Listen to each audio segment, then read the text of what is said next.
This week on Supercars Talk, we've got teams being disqualified, another super close finish, the second Toyota team being announced, and I'm playing in a different location.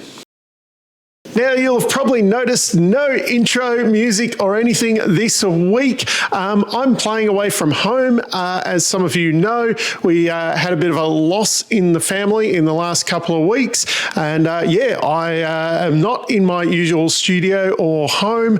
We're playing away, so I don't have my computer. I have a bit of a makeshift setup going here to record this. So it's going to be a bit different to our normal race review. There's going to be a lot less graphics and things like that in the video because I haven't got all that stuff with me, but I did want to get a video out and distract me from everything that is going on. As you can see, I've got a bit of a different backdrop here. A couple of eagle-eyed viewers, what car do you reckon that one is? That one should be easier to pick than that one, and not sure if you can see the badge on the back of that one as well. Just something a little bit different here. Anyway, a lot of rambling going on there. What's the big topic for this week? Because there's probably a couple to cover off, I suppose. The biggest one overall is, of course, that Brad Jones Racing will be going to Toyotas for next year. There will be an extra 4 Supras on the grid. We fully expected this, but it was good to see the official announcement come through over the weekend. The big question here, I suppose, is drivers. Now, I had heard that Brad was waiting on a bit of extra funding coming from Toyota to do the switch over. So I'd be assuming that they've probably got a little bit of extra money to go shopping for drivers. Andre Heimgartner is confirmed, but the other 3 drivers in the team have not been confirmed. Not sure whether the Smiths will be deciding who is in the SCT car or whether DJR and Toyota have a bit more of a call on that one. But I'm kind of expecting at least one of those seats to change for next year. I'm kind of expecting them to go a bit quality. Also over the weekend, Heimgartner was the slowest driver most of the time for the team, although he did pull out a really good result on Sunday after another bad qualifying session. Definitely on Saturday, the other 3 were definitely putting their wares out in the shop front to say, hey, let me be a Toyota driver next year, please. I reckon we'll see at least one of those seats change for next year, with them going after a bigger name driver into one of those vehicles. Be interesting to see which way they go, whether a young gun from Super 2 comes up. Zach Bates, anyone? The synergies there just make too much sense to me for him to be overlooked for a role like that, or they might even go more left of field.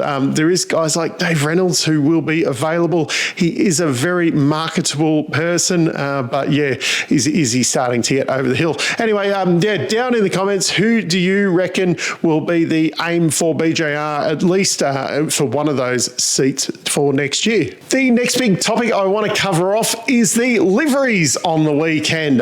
Coming into the weekend, I did ask the question what colours we would see on Macca Jones's and Bryce Ford's car, but totally forgetting that Cooper Murray is on the rolling sponsorship on that one as well.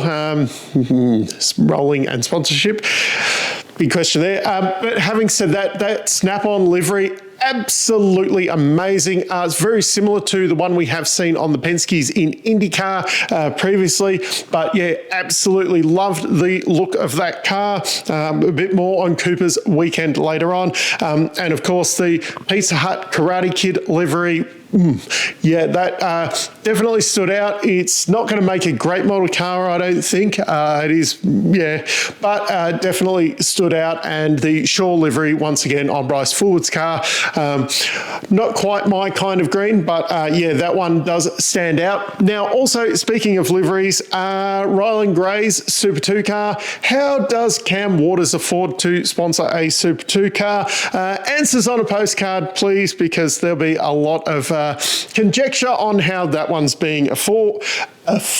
Yeah, if I didn't have things in my hands, I'd put afforded in talking marks. But yeah, it's a bit harder with all this stuff in my hands.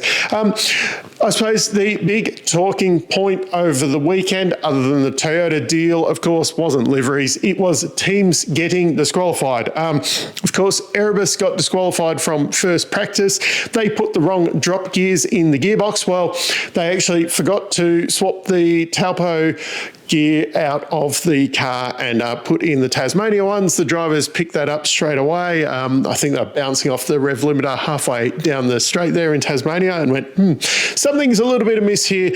They were disqualified from the session, but they'd kind of put their hands up and sat out the rest of the session anyway.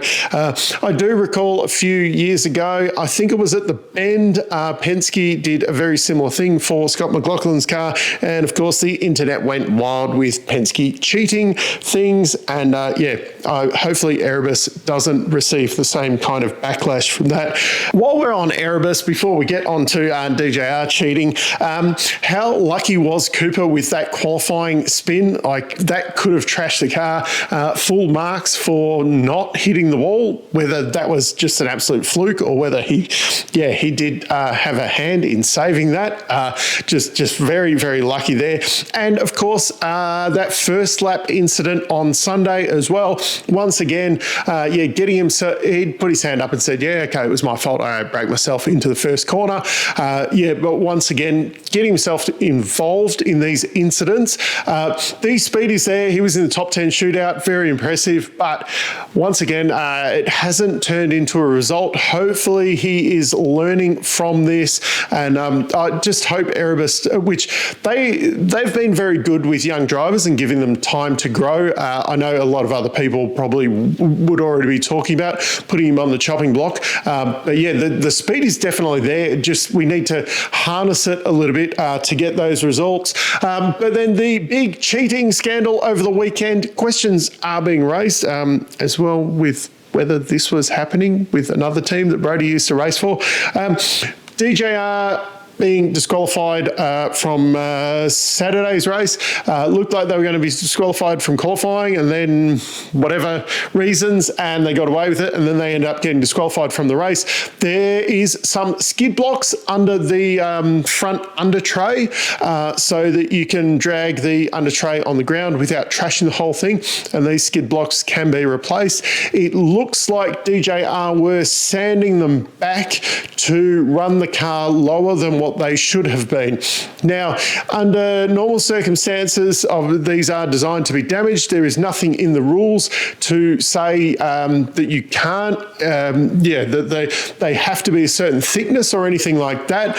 So it looks like that a team or teams have been sanding them back so that you can run the car lower than what you should be, maybe not replacing them when they should be.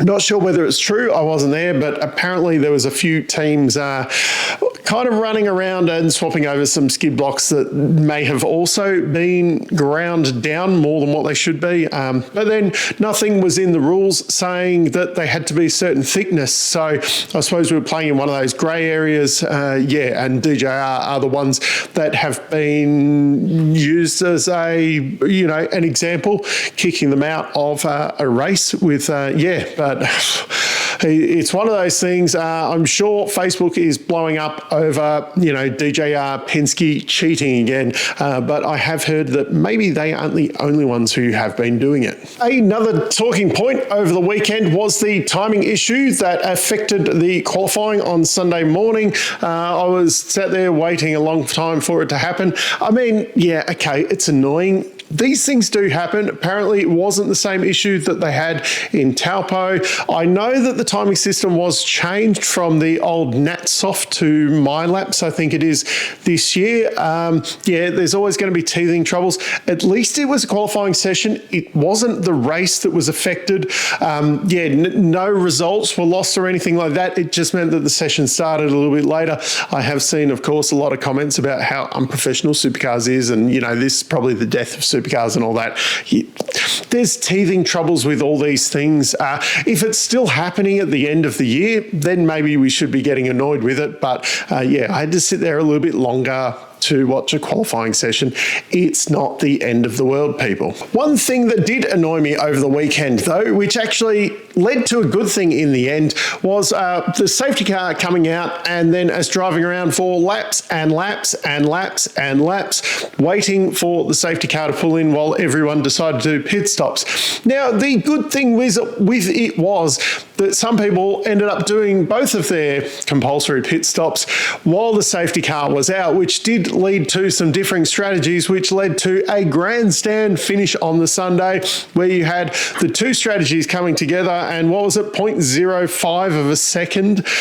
Was it? Yeah, 0.05, I think it was, as they crossed the line. Like, it was so close. It was amazing the way it all played out. But you know, Brody had got going, he'd been driving around, and then we continued to go around behind the safety car for lap after lap. It felt like forever. Now, I'm not complaining at the end with what happened, but my God, it was so boring sitting there watching the safety car for no reason. Why are we giving all these teams a chance to pit while, yeah, even the teams, they didn't even bother when the safety car came in, like the safety car came out. The top guys all waited to the next lap. Like, they didn't immediately come in because they're just like, oh, well, we're going to get a chance to pit at some point. You know, we may as well drag this out as long as possible. Yeah, I loved the result at the end, but yeah, how we got there, not really happy with. Now, in last week's video, I had some questions for the weekend. So, of course, the big question was, what will Fullwood and Jones's car look like? Well, I've covered that off. How many cars would get taken out at the hairpin? I figured with new racing rules, we would see a lot more dive bombing, crashing, and, yeah, carnage at the hairpin. Even the Super 2 boys were, yeah, fairly controlled down there. There was a lot of people going off in practice qualifying sessions, but, yeah, the racing was actually pretty clean over the weekend. There was a few questionable results. I do like the 888 boys seem to be the best at doing a bit of a dive bomb and then kind of, yeah, ramming, or not ramming people, but moving them into the wall. I was kind of hoping like maybe, you know, a Rick Kelly or Russell Ingall kind of attitude would be back, and yeah, you just stay on it and maybe, you know, come across and spin them around back into the wall. Those guys wouldn't have put up with that, whereas other drivers seem to be letting them get away with it, backing out of it, and yeah, things like that. But I was expecting the racing to be a lot rougher and more tumble, and yeah, a lot more damage over the weekend. But it was pretty clean, actually. Will 888 bounce back? And of course, Tickford was strong in Tasmania too. Both teams, yeah, 888 definitely bounced back. Taking out Feeney, winning 2 of the 3 races, finishing second. Brown was third on Sunday as well. Definitely they bounced back. Tickford was pretty strong over the whole weekend as well. Will we see DJR continue to move forward? I'd put them down as a potential winner over the weekend. No, they went backwards and they got disqualified. Do the 2 things, you know, is the cause and effect of, yeah, being disqualified and then really uncompetitive. Is that the same thing, or was it just a blip on the radar this weekend? I suppose we'll find out next time in Perth. But yeah, they really went backwards this weekend. And Matt Stone Racing keeping up the momentum. Well, they didn't seem as strong this weekend as what they have a few other weekends this year, but there was definite top 10 finishes in there. Percat was on the podium in one of the races on Saturday as well.